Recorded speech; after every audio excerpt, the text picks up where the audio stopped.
अंजलि, अपना सामान पैक कर लेना। कल हम हनीमून के लिए जा रहे हैं। जी कहाँ जा रहे हैं हम? मैंने हनीमून के लिए उदयपुर का ट्रिप बुक किया है। 2 दिन आराम से घूमेंगे। ओहो, नाइस। आपने कौन सा होटल बुक किया है? कहीं लेक प्लेस तो नहीं किया? अंजलि, वो लेक प्लेस तो बहुत महंगा है। मैंने एक अच्छा सा होटल बुक किया है। वो साफ सुथरा है और उसकी रिव्यू भी अच्छी हैं। ओ, ठीक है जी, मैं पैकिंग कर लेती हूँ। शांति, तेरी नज़र बार बार दरवाजे पर है। कोई आने वाला है क्या? जी, आज आरव और अंजलि घर वापस आ रहे हैं। अच्छा, तभी तो इतनी खुश है। माँ जी, आपकी चाय। बहू, तूने खाना तैयार कर दिया क्या? आरव और अंजलि आते ही होंगे। हाँ माँ जी, मैंने अंजलि और देवर जी की पसंद का सब कुछ बना दिया है। बहुत ध्यान रखती है बहू तू सबका। लगता है आरव आ गया। आओ आओ, मेरे बहू बेटे आ गए। कैसा रहा बेटा तेरा घूमना फिरना? बेटा, ये बहू को क्या हुआ? इतने गुस्से में अंदर चली गई, आते ही पैर भी नहीं छुए। प्रणाम माँ। प्रणाम बाबूजी। खुश रहे बेटा। क्या बात है बेटा, बहू कुछ उखड़ी उखड़ी नजर आ रही है। हाँ बेटा, उसने तो हमसे बात भी नहीं की अच्छे से। क्या हुआ बेटा, तुम तो बाहर घूमने गए थे, तुम लोगों का चेहरा इतना उदास क्यों नजर आ रहा है? और ये बहू को क्या हुआ, इतनी गुस्से में क्यों है? मैंने इसके साथ पूरा हफ्ता कैसे बिताया है माँ, मुझे ही पता है। पता नहीं, मेरे माँ बाप ने ऐसे कौन से भिखारी घर में शादी कर दी है मेरी। अरे बेटा, ऐसा क्या हुआ जो बहू ने आते ही ना ही मेरे पैर छुए और ना ही तेरे पिताजी के छुए? बेटा, अभी तो तेरी शादी को 1 महीना भी नहीं हुआ है। हाँ बेटा। बेटा, ऐसी कौन सी बात हो गई जो बहू ने हमसे सीधे मुंह बात भी नहीं की? वहां जाकर तो माँ मुझे ऐसे लग रहा था, अगर मैं वहां नहीं जाता तो ज्यादा सही रहता। क्योंकि माँ, आपकी बहू को अभी 10-15 दिन और घूमना था। अब आप ही बताइए माँ, बाहर जाने में कितना खर्चा होता है।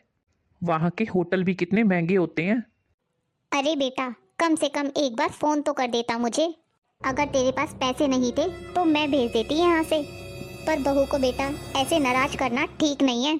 माँ, आपको पता नहीं है, वहां इसने ऐसी ऐसी चीजें खरीदी हैं जो इसके काम की भी नहीं है। अरे, आप लोगों ने तो बस मुझे दिखावे के लिए हनीमून पर भेजा था। कम से कम आप लोगों को ये तो पता होना चाहिए था, आपके बेटा बहू पहली बार हनीमून पर जा रहे हैं। हाथ में सिर्फ 15,000 रुपये देकर भेज दिया। अंजलि, तुम्हारी हिम्मत कैसे हुई मेरे माँ बाबूजी से ऐसे बात करने की? आरव बेटा, तू अपने कमरे में जा, बहू से मैं बात करती हूँ। बहू देखो, अगर मेरे बेटे से कोई गलती हुई है तो मैं माफी मांगती हूँ उसकी तरफ से तुमसे। पर अभी तुम शांत हो जाओ बहू। अरे, जब आप लोगों के पास पैसे ही नहीं थे तो हनीमून पर क्यों भेजा हमें? ये सब चोंच लेना आप लोग रिश्तेदारों और मोहल्ले वाले को दिखाने के लिए करते हो। सब लोगों को ये दिखाते हो कि बेटे बहू को कितनी ऐश करा रहे हो, घूमने फिरने बाहर भेज रहे हो। बहू, इसमें हम रिश्तेदारों और मोहल्ले वालों को दिखाकर क्या करेंगे? अंजलि, ये लो चाय पी लो, सफर से थकी हारी आई हो।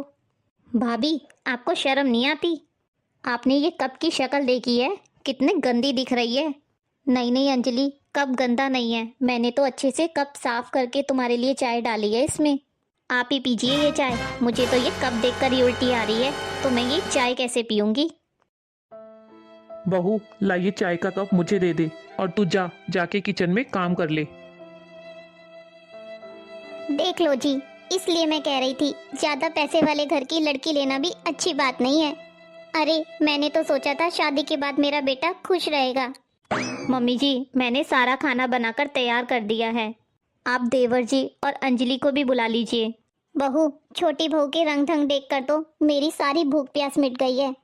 अरे शांति, तुम ज्यादा चिंता ना किया करो। समय के साथ सब ठीक हो जाएगा। अभी उसे हमारे घर के तौर तरीके पता नहीं है। वो बड़े घर की बेटी है, इसलिए ज्यादा नखरे दिखाती है। अरे, तो हमारे बेटे में कौन सी कमी है? कौन सा कम कमाता है? हमारे बेटे की भी तो महीने की 80,000 रुपये तनख्वाह है।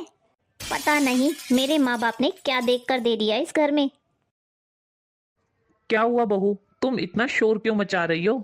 मुझे अभी के अभी 5,000 रुपये चाहिए। मैं अपने कमरे को दोबारा से रिनोवेट करवा के उसके वॉलपेपर बदलवाऊंगी। पर बहू, हमने शादी से पहले पूरे घर की सफेदी करवाई थी और तुम्हारे कमरे को तो दोबारा से रिनोवेट करवाया था। देखिए मम्मी जी, मैं अपने कमरे का कलर अपने हिसाब से करवाना चाहती हूँ और मेरे कमरे का पूरा कलर लाइट है और मुझे अपने रूम को कलरफुल करवाना है। पर बहू, तुम समझने की कोशिश तो करो, हम अभी इतनी बड़ी शादी करके चुके हैं। शादी में 4-5 लाख रुपए कहाँ चले गए पता भी नहीं चला। मैं मना तो नहीं कर रही तुम्हें, तुम अपने कमरे का रिनोवेशन करवा लेना, पर अभी तुम्हारे कमरे को कलर करवाने में ही 10 से 15 हजार रुपये खर्च हो जाएंगे। मुझे अच्छी तरह से पता था तुम लोगों के बस की बात ही नहीं है मेरा खर्चा उठाना। तुम लोग नहीं कर पाओगे मेरी मांगे पूरी, मैं अपने मायके वालों से ही ले लूंगी। हेलो माँ, मैं अंजलि बोल रही हूँ। माँ, आप एक काम करो, मेरे अकाउंट में अभी के अभी 10,000 रुपये डलवा दो। अंजलि, ये क्या कर रही हो तुम? अभी थोड़े दिन पहले ही तो तुमने अपनी माँ से 10,000 रुपये मंगवाए थे। अरे बेटा, ऐसी क्या जरूरत पड़ गई तुझे? मम्मी, मुझे अपना कमरा दोबारा से ठीक करवाना है। जब इनकी सैलरी आएगी तो मैं आपको वापस कर दूंगी। ठीक है बेटा, मैं तेरे अकाउंट में अभी पैसे ट्रांसफर कर देती हूँ। अरे बहू, तुम्हें थोड़ा तो सोचना चाहिए। तुम ऐसे बार बार अपने मायके से पैसे मंगवाओगी तो क्या सोचेंगे तुम्हारे मायके वाले हमारे बारे में? देखो अंजलि, भले ही मेरे माँ बाप ने मुझे गरीबी में पाला है, पर उन्होंने हमें किसी के आगे मांगना नहीं सिखाया, खुददारी की जिंदगी जीना सिखाया है। देखो बहू, मैं तुमसे हाथ जोड़ के प्रार्थना करती हूँ, तुम ऐसे बार बार अपने मायके से पैसे मत मंगवाया करो। मम्मी जी, जब आप लोग मेरी पूर्ति नहीं कर सकते हो, मेरे खर्चे नहीं उठा सकते हो, तो मैं अपने मायके ही फोन करूंगी ना। हमने तो अपने बेटे की शादी करवा कर ही तुमसे बहुत बड़ी गलती कर दी। गलती आप लोगों से नहीं हुई है, गलती मुझसे हुई है जो मैं यहाँ बहू बनकर आ गई। बेटा, हम तो तुम्हारी शादी करके तुम्हारे जीवन में खुशहाली लाना चाहते थे, पर हमें क्या पता था बहू ऐसी निकलेगी। माँ, मुझे तो ये समझ नहीं आता, जब ये 10 दिन में ऐसी हो गई तो पूरी जिंदगी मैं इसके साथ कैसे निकालूंगा। हाँ बेटा, मुझे भी बहुत तकलीफ हुई जब बहू ने अपने मायके फोन किया तो।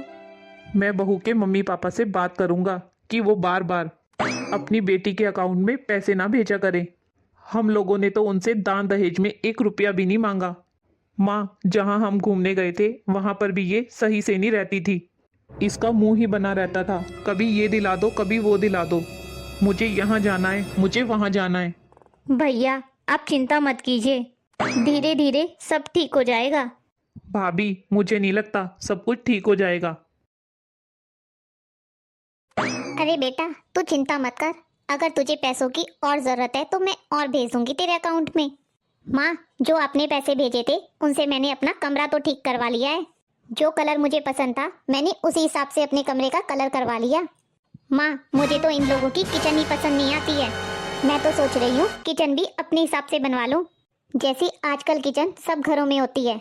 आप एक काम करो माँ, मुझे 10,000 और भेज दो, मैं ये किचन का काम और करवा लेती हूँ और किचन के सारे पुराने बर्तन हटाकर दूसरे नए बर्तन लेकर आऊंगी। ठीक है बेटा, मैं कल ही तेरे खाते में पैसे डलवा दूंगी। तुम ये अच्छा नहीं कर रही हो शारदा, अपनी बेटी को बहुत सर चढ़ा रखा है तुमने। अरे, एक लौती बेटी है मेरी, कॉम्प्रोमाइज करके उस घर में रहेगी क्या? अपनी बेटी को बहुत सर चढ़ा रखा है तुमने, तुम्हें थोड़ी तो शर्म आनी चाहिए। कल ही मेरे पास दामाद जी का फोन आया था। दामाद जी मुझे बता रहे थे, अभी जब वो घूमने के लिए बाहर गए थे, अंजलि ने उन्हें पूरे रास्ते बहुत परेशान किया, महंगी महंगी चीजों की फरमाइशें करती रही उनसे, और तो और उनसे सीधे मुंह बात भी नहीं की। तुमने अपनी बेटी को पैसों का इतना लालच भर दिया है उसके दिमाग में कि उसको पैसों के अलावा कुछ दिखाई नहीं देता। मैं अभी भी तुम्हें समझा रहा हूँ, तुम्हारी वजह से तुम्हारी बेटी की घर गृहस्थी नहीं टूटनी चाहिए। वो तो शुक्र है उन लोगों का जो हमारी बेटी को 2 बार सगाई टूटने के बाद भी अपना लिया, नहीं तो समाज में सभी उसके स्वभाव से वाकिफ है। ये ज्ञान ना आप किसी और को दीजिए, मुझे ना दीजिए। एक तो भिखारियों के खानदान में हमारी बेटी की शादी कर दी है। अरे, हमारा दामाद 80,000 रुपये महीना कमाता है, कोई भिखारी नहीं है। मैं मेरी बेटी को तुम्हारे माँ बाप के पैसे नहीं दे रही हूँ, अपने पैसे दे रही हूँ जो मेरे माँ बाप ने मुझे दिया था। और थोड़े दिन बाद ही देखना, मैं अपनी बेटी को यहीं बुला लूंगी। तुमसे तो बात करना ही बेकार है। बड़े आए मुझे ज्ञान देने वाले। मम्मी जी, क्या हुआ मम्मी जी, आप इतनी परेशान क्यों लग रही हैं? बहू, मैं छोटी बहू को लेकर बहुत परेशान हूँ। वो बार बार अपने मायके से ऐसे पैसे मंगवाएगी तो रिश्तेदारों में हमारी क्या इज्जत रह जाएगी। छोटी बहू की माँ को तो तुम जानती हो, रिश्तेदारी में ये बात फैलाने में वो पीछे नहीं हटेंगी। मम्मी जी, हमें अंजलि को सही रास्ते पर लाने के लिए कुछ ना कुछ तो करना पड़ेगा।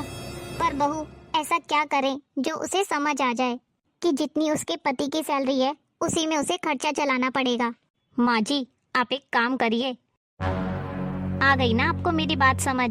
हाँ बहू, मुझे अच्छे से समझ आ गई। तूने जैसा कहा है मैं वैसा ही करूँगी। तो माँ जी, हो जाइए शुरू। अंजलि, बहू अंजलि। क्या है मम्मी जी, क्यों गला फाड़ फाड़ के चिल्ला रही हो? मैं अपने कमरे में बहुत जरूरी काम कर रही थी। बहू, तुम्हारी मम्मी को फोन तो लगाना। क्यों मम्मी जी, ऐसा कौन सा काम आ पड़ा मेरी मम्मी से? वो मैं ये कह रही थी बहू, तुम्हारी मम्मी से 50,000 रुपए मांग लेना। अभी आरव की सैलरी नहीं आई है, जब उसकी सैलरी आएगी तो हम उन्हें वापस कर देंगे। 50,000 रुपए मम्मी जी? और वो किस लिए? बहू, मैं सोच रही थी कि तुम्हें रोज रोज मार्केट जाना होता है, कुछ ना कुछ खरीदना होता है, तुम्हें परेशानी उठानी पड़ती है, कितनी देर खड़ा रहना पड़ता है ऑटो के इंतजार में। तो मैं सोच रही थी तुम अपनी मम्मी से पैसे मंगवा लो, तो तुम्हारे लिए उन पैसों से एक स्कूटी खरीद लेंगे हम लोग। देखिए मम्मी जी, अभी पहले के पैसे भी हैं जो मेरी मम्मी को वापस करने हैं। अरे बहू, कुल मिला के 1-1.5 लाख रुपए तो हो ही गए हैं ना तुम्हारी मम्मी के, तो 50,000 और सही। तुम्हें अपनी सुविधा के लिए जो जो चीज चाहिए वो हम तुम्हारे लिए ले आएंगे। लाओ, बात कराओ तो जरा उनसे मेरी। फोन लगाकर उनसे अभी बात कर लेती हूँ, क्योंकि मैं नहीं चाहती बहू तुम्हें इस घर में किसी भी चीज की कमी हो। मैं नहीं चाहती तुम्हें इस घर में किसी भी प्रकार की तकलीफ हो। लाओ बहू, बात करती हूँ तुम्हारी माँ से, फोन तो दो जरा मुझे। ये क्या माँ, तुम ये क्या बात कर रही हो? तुम भी अंजलि की भाषा बोलने लगी। तुम्हें पता है ना, मुझे किसी से 1 रुपया भी लेना पसंद नहीं है। अरे बेटा, तुझे समझ नहीं आता बहू को इस घर में कितनी तकलीफ होती है। उसे हर चीज के लिए परेशानी उठानी पड़ती है। देख बेटा, हमारी बहू कष्ट में रहती है और वो मुझे बिल्कुल भी अच्छा नहीं लगता। और बेटा, तू पति है उसका, तू उसका ख्याल नहीं रखेगा तो कौन रखेगा? देखिए माँ, आपको तो पता है मेरी 80,000 रुपये सैलरी है, जिसमें मुझे घर का खर्चा चलाना होता है और उसमें घर की EMI भी भरनी होती है। अब आप ही बताइए, ये इतनी सारी फरमाइशें एक साथ करने लगी है तो मैं इसकी पूर्ति कैसे करूँगा? हाँ बेटा, इसलिए तो बोल रही हूँ तेरी सास से मैं पैसे ले लेती हूँ, फिर उन्हें बाद में देते रहेंगे। क्यों बहू, सही कह रही हूँ ना मैं? और बहू, हमारे घर में कौन कौन सी कमियां हैं वो भी तुम मुझे बता ही दो। अगर तुम्हें बेडरूम पसंद नहीं है तो वो भी बता दो। तुम्हें किचन भी पसंद नहीं है, बता दो तुम्हें और क्या क्या पसंद नहीं है। उसी हिसाब से मैनेज करके तुम्हारी माँ से पैसे मंगवा लेंगे। क्योंकि तुम इतने बड़े बाप की बेटी हो तो क्यों तकलीफ काटोगी हमारे घर में? देखो बहू, शादी तो हो गई है, अब तो तुम्हें निभाना ही पड़ेगा। पर मैं बिल्कुल भी नहीं चाहती इन छोटी छोटी कमियों की वजह से तुम्हें परेशानी हो। माँ जी, मुझे माफ कर दीजिए। मैंने अपने मायके से बार बार पैसे मंगवाकर बहुत गलत किया। मैं अपने मायके की अमीरी में खो गई थी, आप सबकी भावनाएं समझ ही नहीं पाई। आरव, मैं बहुत शर्मिंदा हूँ। मैंने तुम्हारे प्यार की कद्र नहीं की। मैंने पैसों की तुलना की और तुम्हें चोट पहुँचाई।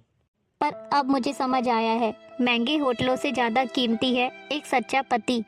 देखो अंजलि, गलती इंसान से होती है पर उसे समझकर सुधारने वाला इंसान होता है। मैं बस तुम्हें खुश रखना चाहता हूँ, पर मैं झूठी शान नहीं दिखा सकता।